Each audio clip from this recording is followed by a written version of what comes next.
Earlier today, I visited His Excellency the Governor-General and advised him to call an election for the House of Representatives and half of the Senate on May 21. And he accepted my advice.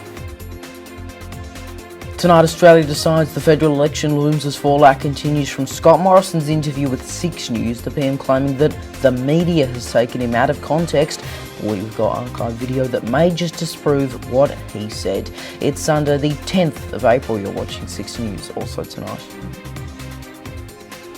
What we've seen over the course of the last 6 weeks or more than that has been what the president himself has characterized as war crimes. Condemnation and outrage grows after scores of people, including children, were killed and wounded by a rocket strike on a railway station in eastern Ukraine.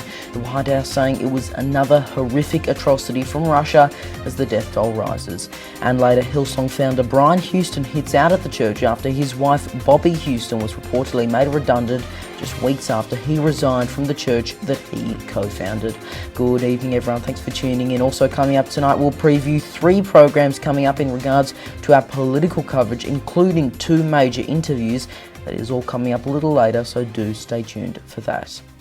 But first tonight, Australia is just weeks away from heading to the polls, and the Prime Minister has faced a grilling over whether he stands by his claim that he has never told a lie in public office. In an exclusive interview with 6 News, Scott Morrison defended his credibility and claimed that he was taken out of context by the media. The PM also admitted to calling former Labor Senator Sam Dastyari Shanghai Sam, despite denials in the past, and we've got the video to prove it. Political reporter Roman McKinnon has all the details. Scott Morrison has faced 2 major interviews in the past few days. First, on the ABC, being questioned by Lee Sales about trust issues in his own party. The leaked text messages are flooding from his own side of Parliament, with the 7:30 presenter asking Mr. Morrison about a number of texts from Gladys Berejiklian. There was a leaked text from Gladys Berejiklian calling you a horrible, horrible person. That's a lot of smoke. Which she denies. That's a lot of smoke. No fire. The full text exchange has been revealed, with the latest outpour of texts showing the former New South Wales Premier saying that Morrison is more concerned with political point scoring than Australians and their future. 6 News has not been able to independently verify the texts. We presented 2 examples of falsehoods. On multiple occasions claiming you never called Sam Dastyari Shanghai Sam when you did, and more recently you said you hadn't been to Hillsong in about 15 years, despite speaking there in 2019. And the Prime Minister responded strongly. Well, the assertions you've just made aren't true. I go to church in the Sutherland Shire. I've been going to church there at a church called Horizon Church since back in 2007. I didn't say I'd never walked into the door of Hillsong Church in the last 15 years. You said you didn't use either of those phrases when you did use that phrase of Shanghai Sam, did you not? That came up when I was down, I remember, in the far south coast from memory, and that's where that issue was raised, where I made those comments. And there was some problems with that question at the time, and I was referring to another part of the question. It's about Shanghai Sam, and he's got to go. Why was it racist to question Gladys Liu's connections to China, but it wasn't racist to call Sam Dastyari Shanghai Sam? I didn't use either of those phrases. I've said openly, I called him Shanghai Sam. The PM being accused of lying is nothing new. In February, it was revealed the Deputy Prime Minister Barnaby Joyce called Morrison a, quote, hypocrite and a liar in leaked text messages. Just days ago, Michael Tauck called him a liar as well. Do you think he's lying? I think it's pretty obvious he is. And even the French president accused him of lying. Do you think he lied to you? I don't think. I know. While some members of the public also had their say. You're relying on. Let me talk. Congratulations on being the worst Prime Minister we've ever had. The coalition has been trailing in recent news polls, although there was a small jump in support recently. But with the election now called, the most important poll may just be on May 21. Earlier today, I visited His Excellency the Governor-General and advised him to call an election for the House of Representatives and half of the Senate on May 21. And he accepted my advice. Roman McKinnon, 6 News.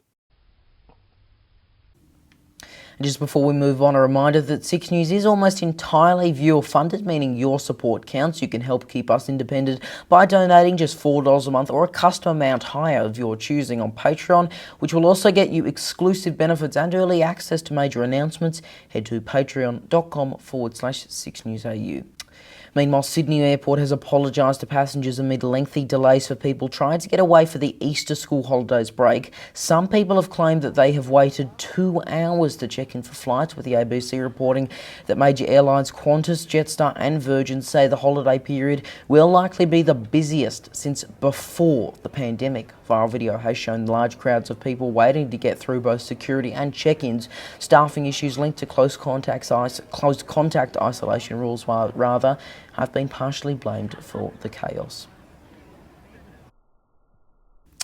Condemnation and outrage has grown worldwide after scores of people, including children, were killed and wounded by a rocket strike on a railway station in eastern Ukraine. Tonight, the death toll has risen, with the White House labelling it another horrific atrocity by Russia. Shocking photos of dead bodies next to suitcases and other luggage has emerged, images we will not show and cannot independently verify.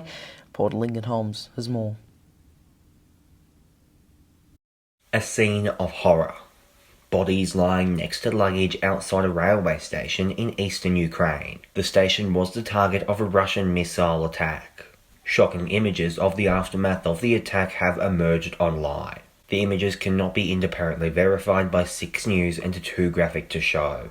Dozens of people, including children, have been killed or seriously injured, and tonight the reported death toll continues to rise. They were at the station in an attempt to flee to safer parts of the country amid the ongoing war. What we've seen over the course of the last 6 weeks, or more than that, has been what the president himself has characterized as war crimes, which is the intentional targeting of civilians. This is yet another horrific atrocity committed by Russia, striking civilians who are trying to evacuate and reach safety. The remains of the missile lay on the grass outside the station. On the side there is a written message in Russian, which roughly translates to, "For the children."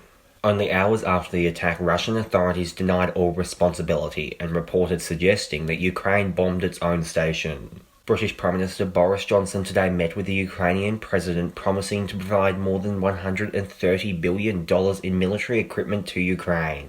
The surprise visit saw the two leaders walking around the streets of the country's capital, with Johnson saying 800 anti-tank missiles would be part of the new defence package, as families grieve the loss of their loved ones with the war raging on. Lincoln Holmes, 6 News.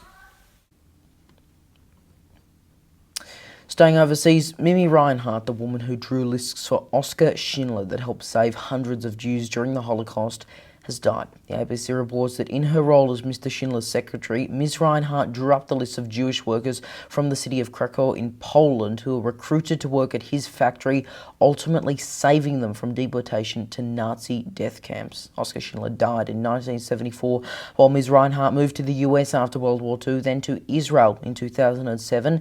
In a message to relatives seen by news agency AFP, Reinhardt's daughter Nina said that "my grandmother, so dear and so unique, passed away. She was 107. Hillsong founder Brian Houston is hit out at the church he co-founded after his wife Bobby Houston was reportedly made redundant, a move she has described as cold and cruel. Mr. Houston confirmed the news via an Instagram post, writing that it's not okay and saying that our lovely church is on the verge of losing its essence. Following claims made by 2 women, Brian Houston resigned from the church last month. He co-founded Hillsong with his wife in 1983. The High Court has refused to hear a last-ditch appeal against the PM's so-called captain picks in a number of key New South Wales seats. Candidates were recently announced in several New South Wales electorates. That includes former Liberal MP and current UAP leader Craig Kelly's seat of Hughes, as well as for independent Zali Steggall's seat of Warringah. Roman McKinnon has everything you need to know.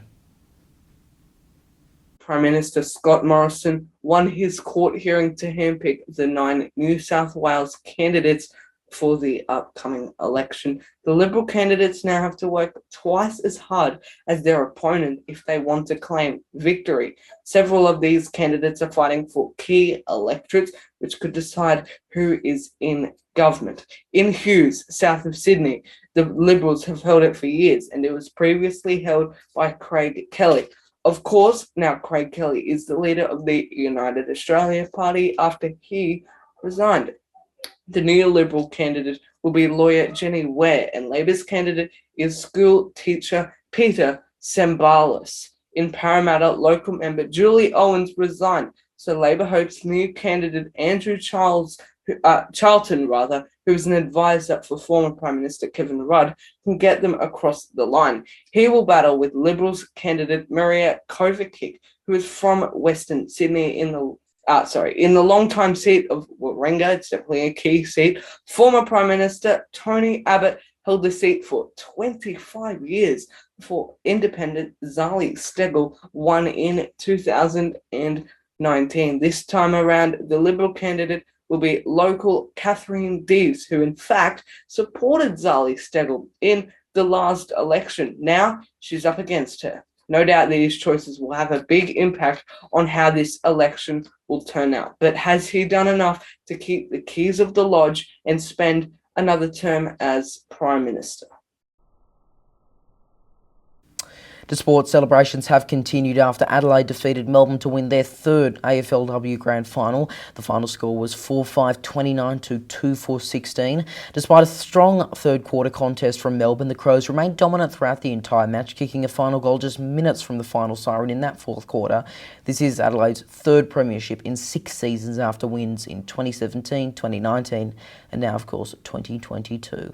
And now is Ivan and Melly with a look at what's coming up later tonight on WAMN News. Thanks, Leo. Tonight on WAMN News, masks are good. The expert argument against popular opinion, with calls to spend the record surplus on high-quality masks. An exclusive with AMA's Dr. Karina Powles. Concerns over Clive Palmer's major campaign ad spend as Prime Minister Scott Morrison calls an election. A cancer patient shares her story as COVID restrictions stop her loved ones from being beside her. A former ABC veteran journalist exclusively critiques Leo's interview, plus Dr. Andrew Miller's comment. Join us tonight on the WAMN News Facebook page and YouTube channel. Alright, thanks both Arvin and Melly there. Now to tomorrow's weather forecast right across the country. Brisbane partly cloudy, 29 degrees, 26 in Sydney, 24 in showers in the nation's capital Canberra, possible rain 17 in Melbourne, 15 in Hobart, 25 in Adelaide, 36 in Alice Springs, 22 in Perth, and in Darwin a warm top of 33. And just before we go tonight, some exciting program announcements. 6 News is proud to announce that in addition to Uncensored and Fact Check, and of course our regular Sunday bulletin you're watching now, Spin Check will launch as our new short-form interview program where we speak to candidates, MPs, senators and political commentators. That being said, tomorrow night our political reporter Roman McKinnon will be speaking on Spin Check to Vinnie Batten. He is the Greens candidate for Peter Dutton's seat of Dixon in Queensland. That'll be an interesting chat. Then on Tuesday, I speak to one of the most colourful characters in Australian politics, MP Bob Catter, about his plan to give rifles to teenagers as young as myself and who he might support in the event of a hung parliament. And on Wednesday, a new edition of Fact Check, where we'll take a look at Clive Palmer's speech at the National Press Club and some other claims made by the United Australia Party. All those programs will air on those respective days at 8 p.m 'Australian Eastern Standard Time and can be viewed on our YouTube channel or on our website 6newsau.com, so make sure you subscribe and click all notifications so you don't miss it. And that is 6 News for this Sunday evening. You can stay up to date with all the latest headlines by heading to our website 6newsau.com and by following us on social media, Facebook, Twitter, Instagram, TikTok and Lit. Just search 6 News AU to find us. I'm Leonardo. Puglisi. Thanks for your company. Good night.